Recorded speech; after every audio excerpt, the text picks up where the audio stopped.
Hello বন্ধুরা, strategy can CA চ্যানেলে সকলকে স্বাগত। আজকে তোমরা নিশ্চয়ই বুঝেই গেছো যে আজকের আমরা এই ক্লাসে কী নিয়ে আলোচনা করতে চলেছি। থাম্বনেল দেখে তোমরা বুঝেছো। হ্যাঁ, আজকে আমরা সামনেই যে ইন্টারভিউ রয়েছে সেই ইন্টারভিউ সংক্রান্ত ক্লাস নিয়ে এসেছি, যেখানে প্রাইমারি, আপার প্রাইমারি বা এসএলএসটির যে ইন্টারভিউ হবে সেই ইন্টারভিউ সংক্রান্ত ক্লাস আজকে তোমাদের করাবো। আজকে থেকে আমি শুরু করছি। প্রথমেই তোমাদের যে কথাটি বলবো সেটা হচ্ছে বিভিন্ন চ্যানেল বা বিভিন্ন বই যেগুলোতে বিভিন্ন ইন্টারভিউ সংক্রান্ত টিপস, নানান তথ্য দেওয়া রয়েছে, অবশ্যই সেগুলো থেকে অনেক কিছু জানার রয়েছে। তবে একটা জিনিস আমি তোমাদেরকে বলবো, সেটা হচ্ছে মানে এগুলোর মাধ্যমে বেশিরভাগ ক্ষেত্রেই কিন্তু স্টুডেন্টরা ভয় পেয়ে যাচ্ছে, অর্থাৎ তাদের কাছে একটা ভয়ের কারণ হয়ে দাঁড়িয়েছে ইন্টারভিউ। আর এই ভয় থেকেই কিন্তু একটা মনের মধ্যে হীনমন্যতা বোধ, যে আমি কি পারবো কি পারবো না, এইরকম একটা প্রশ্ন মনের মধ্যে উঠেছে। তাই আমি তোমাদেরকে বলবো যে এই যে মনের ভীতি, সেই মনের ভীতিটা দূর করে দাও। ইন্টারভিউ কেমন হবে, আমি ঠিক সঠিক উত্তর দিতে পারবো কি না, সবগুলো উত্তর দিতে পারবো কি না, এই রকম প্রশ্নগুলো তোমাদের মনে নিশ্চয়ই ঘোরাফেরা করছে। সেই জন্যই আমি আজকের এই ভিডিওটি তোমাদের কাছে নিয়ে এসেছি। প্রথমেই একটা জিনিস তোমরা ক্লিয়ার করে নাও যে ইন্টারভিউয়ে গিয়ে যে আমি সবগুলো প্রশ্নের উত্তর দিয়েছি, আমি চাকরি পাবো এটা নাও হতে পারে। আবার এমনও হতে পারে যে ইন্টারভিউ রুমে গিয়ে তুমি অনেক প্রশ্নের উত্তরই দিতে পারলে না, কিন্তু তবুও তোমার চাকরি হতে পারে, হওয়ার সম্ভাবনা রয়েছে। যদি তুমি ইন্টারভিউ যেটা তুমি দিতে যাচ্ছ সেটা যদি কনফিডেন্ট সহকারে দিতে পারো। অর্থাৎ ইন্টারভিউ মানে এটা নয় যে তুমি কতটা জানো, বিশেষ করে সেটা কিন্তু একদমই না। তোমার যে ইন্টারভিউটা নেবে সেটাতে তোমার পার্সোনালিটি বিচার করা হবে। প্রথমেই 10 থেকে 15 মিনিটের যে ইন্টারভিউ, তাতে কিন্তু সম্পূর্ণভাবে একজন ব্যক্তিকে কোনোভাবেই বিচার করা সম্ভব হয় না। তা সেক্ষেত্রে তোমাকে ইন্টারভিউ রুমে গিয়ে সবসময় পজিটিভ থাকতে হবে, 1 নম্বর কথা।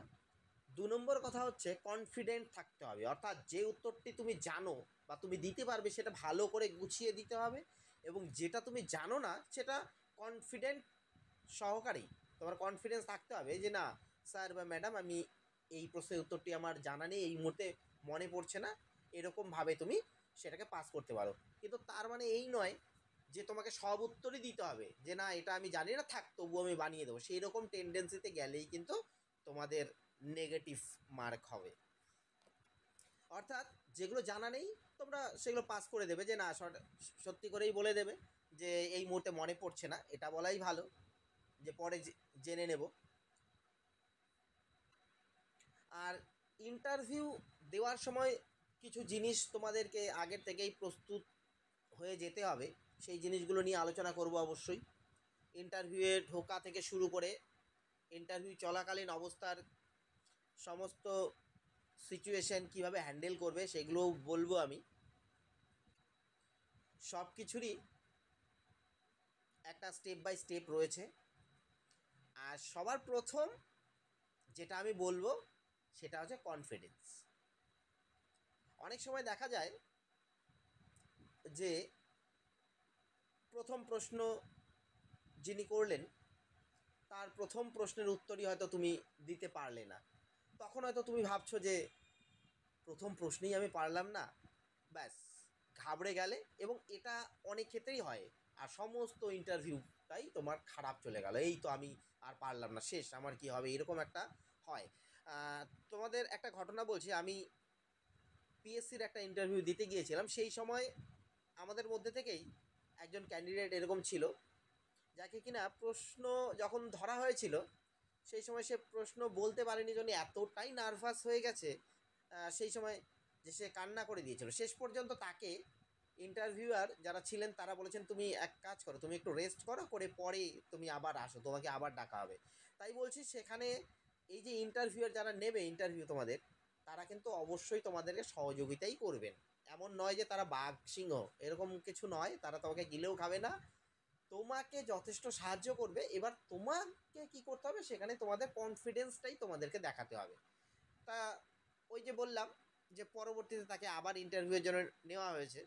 তা যাই হোক, তা মোট কথা হচ্ছে, তুমি কতটা জানো সেটা কিন্তু তুমি তোমার এক্সাম যেটা হয়েছে, রিটেন এক্সাম, সেটাতে তুমি তোমার বিষয় সম্পর্কে বা কতটা জানো সেই সম্পর্কে তোমার জ্ঞান কতটা, সেটা যাচাই করে তুমি পাস করে কোয়ালিফাই করেই তুমি ইন্টারভিউ দিতে এসেছো। তার মানে ইন্টারভিউয়ার জানে যে তোমার কাছে অবশ্যই নলেজ রয়েছে, যে যে জন্য তুমি ইন্টারভিউ ফেস করতে এসেছো। তা সুতরাং এমন নয় যে তুমি সবগুলো প্রশ্নের অ্যান্সার পারলে সেই জন্য তোমার চাকরি হবে, বা সবগুলো প্রশ্নের অ্যান্সার পারলে না সেই জন্য তোমার চাকরি হবে না, এমন কোনো ব্যাপার নেই। তাই এটা মাথা থেকে দূর করো, পজিটিভ থাকো, এবং সব সময় কনফিডেন্স সহকারে উত্তর দেবে। যদি না জানা থাকে তাহলে সরাসরি তুমি বলে দিতে পারো যে আমার এই ব্যাপারে জানা নেই স্যার বা ম্যাডাম, আমি পরে অবশ্যই এটা জেনে নেব। আচ্ছা, আজকে ইন্টারভিউ রুমে গিয়ে তোমাদের যে সমস্ত প্রশ্নের সম্মুখীন হতে পারে, সেই সমস্ত কিছু প্রশ্ন নিয়ে আজকে বলবো, এবং নেক্সট ক্লাসগুলোতে ঠিক সেই প্রশ্নগুলো কি কি উত্তর তোমরা দেবে সেগুলো নিয়ে আলোচনা করব। প্রথমেই ইন্টারভিউয়ের পোশাক যেগুলো রয়েছে সেগুলো সম্পর্কে তোমরা জানোই, যদি তবুও কারো কোনো অসুবিধা থাকে অবশ্যই বলবে। এবং ইন্টারভিউ রুমে ঢোকার পর আজকে শুধু আমি প্রশ্ন নিয়েই আলোচনা করছি। প্রথমেই আপনাকে জিজ্ঞেস করতে পারে যে আপনার নাম, অবশ্যই বলবে। তারপর আপনার নামের যদি কোনো অর্থ থাকে তবে সেটা অবশ্যই আপনি জেনে নেবেন। এর পরের কোশ্চেন, যে আপনি কোথা থেকে আসছেন, তখন আপনি আপনার জায়গার নাম বলবেন। কিভাবে বলবেন সেগুলো পরে আমি বলে দেব। আপাতত আজকে কি কি টপিক থেকে কোশ্চেন হতে পারে সেগুলো সম্পর্কে বলছি। আপনার জন্ম তারিখ যদি জিজ্ঞাসা করতে থাকে, আপনার জন্ম তারিখ জিজ্ঞাসা করতে পারে। কেন জিজ্ঞাসা করতে পারে? কারণ দেখুন, যারা সেখানে বসে আছে ইন্টারভিউ বোর্ডে, তারা কেউই কোনো কিছু ধরতে গেলে যে কি প্রশ্ন হবে মুখস্থ করে কেউই যায়নি। আপনার কথার পরিপ্রেক্ষিতেই কিন্তু প্রশ্ন হবে, আর এত এত ইন্টারভিউ নেবে, সুতরাং বুঝতেই পারছেন যে কোনো রকম ধারাবাহিক কোশ্চেন হবে না। মানে আপনাকে আপনার কথার পরিপ্রেক্ষিতেই ধরতে পারে, যা খুশি ধরতে পারে। আপনাকে প্রস্তুত থাকতে হবে তার উত্তরের সঠিকভাবে দেওয়ার জন্য। আপনার জন্ম তারিখ ধরতে পারে, আর জন্ম মাস ধরতে পারে। জন্ম মাসে কোনো বিখ্যাত ব্যক্তি, আপনার জন্ম মাসে কোনো বিখ্যাত ব্যক্তি জন্মগ্রহণ করেছেন কিনা বা আছে কিনা, তাদের যদি নাম জানা থাকে অবশ্যই দেখে যাবেন। আপনার জন্ম তারিখেও যদি কোনো মহাপুরুষ বা কেউ জন্মগ্রহণ করে থাকে সেটাও অবশ্যই দেখে যাবেন। এছাড়া যেদিন আপনি ইন্টারভিউ দিতে যাবেন সেই দিনের তো অবশ্যই দেখে যাবেন।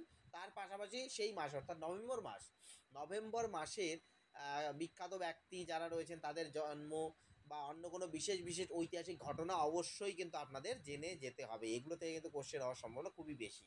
আচ্ছা, তারপর তারপর হচ্ছে নভেম্বর মাসের কথা বললাম। নভেম্বর মাসে বিশেষ বিশেষ তারিখগুলি অবশ্যই মনে রাখবেন। কোনো বিশেষ অবজারভিং ডে সেটাও মনে রাখবেন। কোন জেলা থেকে এসেছেন সেই জেলা আর সম্পর্কে অবশ্যই তো আপনারা জেনে নেবেন, এবং সেখানকার বিশেষ বিশেষ কোনো দর্শনীয় স্থান থাকলে সেগুলোও আপনারা অবশ্যই জানবেন।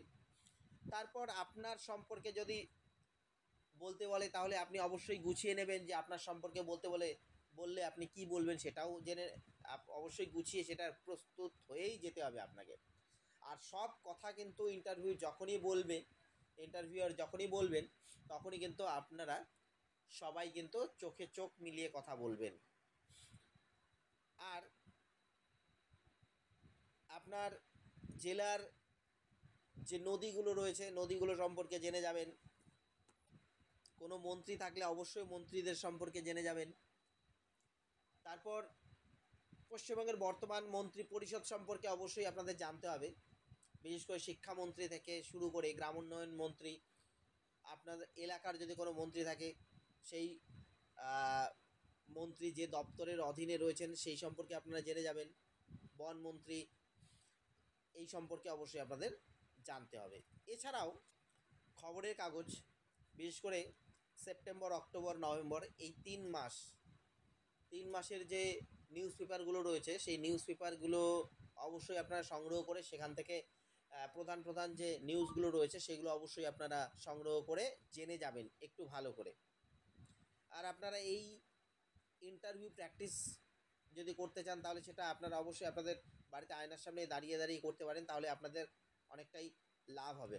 আপনারা এই যে কোশ্চেনগুলো বলছি সেই কোশ্চেনগুলো আপনারা অবশ্যই নিজেরা খাতার মধ্যে মেনশন করুন, খাতায় লিখুন এবং তার উত্তরগুলো নিজেরা তৈরি করুন এবং সেগুলো আয়ত্ত করে রাখুন, ভীষণ কাজে দেবে কিন্তু।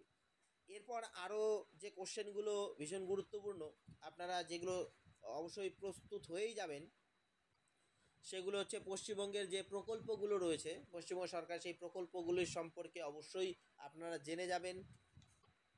আপনার জেলা সম্পর্কে জেনে যাবেন, পশ্চিমবঙ্গ সম্পর্কে যে জেনারেল নলেজ সেগুলোও জেনে যাবেন।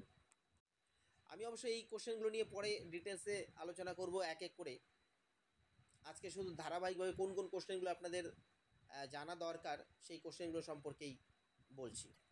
জাতীয় শিক্ষানীতি যেটা রিসেন্ট 2020 সেটা থেকে কিন্তু কোশ্চেন ধরবেই, তা সুতরাং সেই বিষয়টা কিন্তু ভালো করে পড়তে হবে। এরপর পেশা সংক্রান্ত কিছু কোশ্চেন আপনাদের ধরা হতে পারে, যে আপনি কেন শিক্ষকতার পেশাকে বেছে নিতে চান, একজন ভালো শিক্ষকের কি কি গুণাবলী থাকা দরকার। তারপর হয়তো আপনাকে কোশ্চেন করলো যে আপনি কি বলবেন যে সম্প্রতি সুপ্রিম কোর্ট যে রায় দিয়েছে, একটা কোশ্চেন বলছি, সেটা হচ্ছে প্রত্যেক যে শিক্ষক রয়েছেন তাদেরকে টেট পাস করতে হবে, সম্প্রতি যে রায় এর পরিপ্রেক্ষিতে আপনি কি বলবেন, এটা কতটা গ্রহণযোগ্য বা আপনার মন্তব্য কী, সেই সংক্রান্তও কোশ্চেন হতে পারে, ভীষণ গুরুত্বপূর্ণ। দূরের যদি কোনো স্কুলে চাকরি পান তাহলে কি আপনি করবেন, কিভাবে আপনি স্কুল ও বাড়ির মধ্যে সমতা বিধান করবেন, সেই সংক্রান্ত প্রশ্ন। এছাড়া এডুকেশন রিলেটেড কোশ্চেন রয়েছে,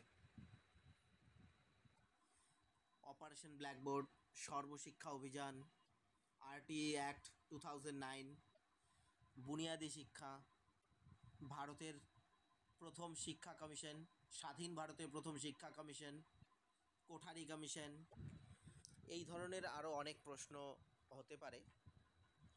তো যাই হোক, তোমাদের যদি এই ক্লাসটি ভালো লেগে থাকে অবশ্যই তোমরা লাইক করে দেবে এবং কমেন্টে জানাবে তোমাদের ঠিক কোন কোন প্রশ্নগুলো তোমাদের প্রয়োজন রয়েছে, সেই প্রশ্নগুলোর অ্যান্সার আমি ঠিক করে তোমাদের ক্লাস করিয়ে দেব। তাহলে আজকের মতো এখানেই শেষ করছি, পরবর্তী আবার ক্লাস নিয়ে আসবো খুব শীঘ্রই। Thank you.